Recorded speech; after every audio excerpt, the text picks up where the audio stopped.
چاہتا ہے. ادب دیکھیے محبوب کی بارگاہ کا. اور ساتھ میں یہ بھی کہا ملک الموت نے آپ اگر کہیں گے تو روح نکالی جائے گی. آپ اگر کہیں گے تو روح نکالی جائے گی. ہمارے آقا کی جب روح پاک نکلنے لگی جسم اقدس سے تو ہمارے آقا نے بارگاہ رب العزت میں دعا کی, اے مولا میری امت پر موت کی جتنی بھی سختی ہونے والی ہے سب سینہ محمد پہ اتار دے اور میری امت کو موت کی سختی سے بری و ذمہ کر دے. یہ تمہارے آقا دنیا سے تشریف لے جا رہے ہیں تو ہمارا تمہارا یہ خیال رکھ رہے ہیں. فرماتے ہیں جتنی موت کی سختی ہے سب میرے سینے کو اتار اور میری امت کو موت کی سختی سے بری و ذمہ کر دے. اسی لیے بہت دیر دنیا سے جاتے ہیں تو ایسے جاتے ہیں کہ خبر بھی نہیں ہوتی. ان کے چہرے دیکھو تو ایسا لگتا ہے کہ بس سو رہے ہیں مسکرا رہے ہیں ایمان والوں کی.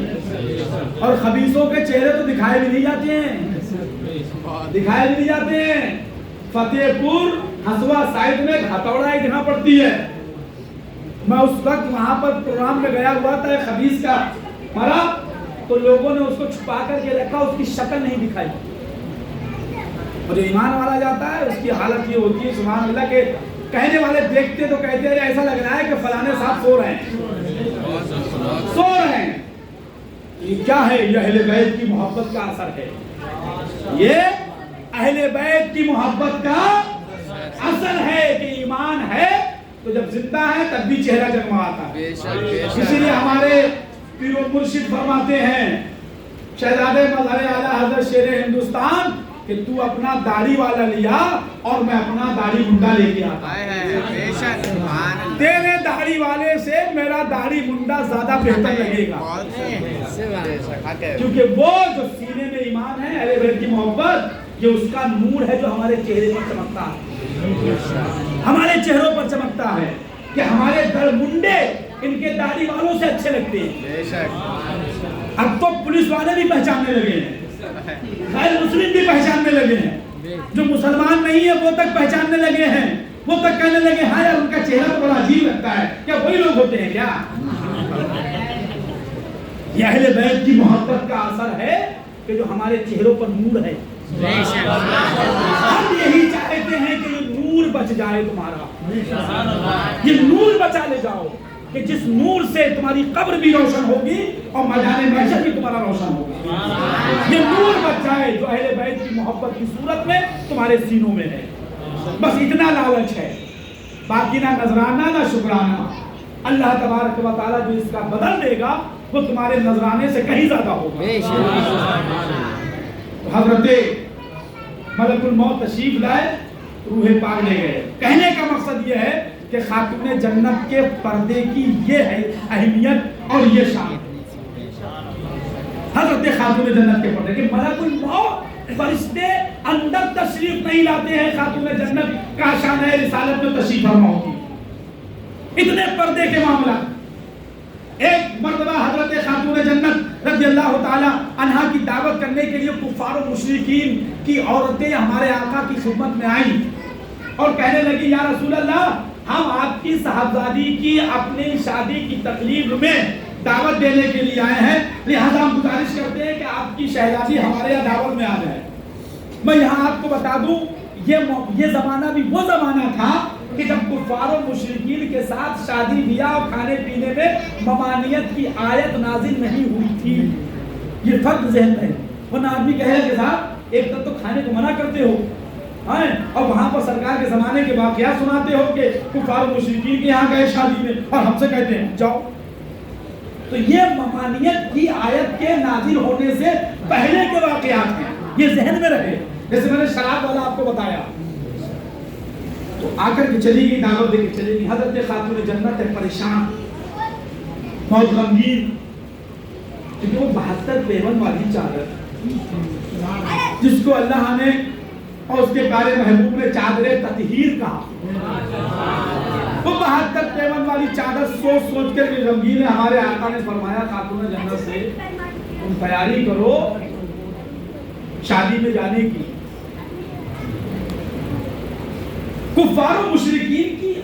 کا گمان یہ تھا کہ یہ امام الانبیاء کی شہزادی ہیں، یہ ہماری شادی میں آئیں گی 72 پیون والی چادر اوڑھ کر، اور ہم بہت نفیس اور عالی شان لباس میں ہوں گے، تو اس طریقے سے ہم عورتوں سے کہیں گے دیکھو یہ اللہ کے نبی امام الانبیاء کی بیٹی ہے، اس کا لباس دیکھو، ہمارا لباس دیکھو۔ اس طریقے سے ہم خاتون جنت کا مذاق اڑائیں گے۔ اللہ نے محبوب سے فرمایا خاتون جنت سے کہو غمگین نہ ہو، شادی میں جانے کی تیاری کریں۔ جنت سے جوڑا آیا،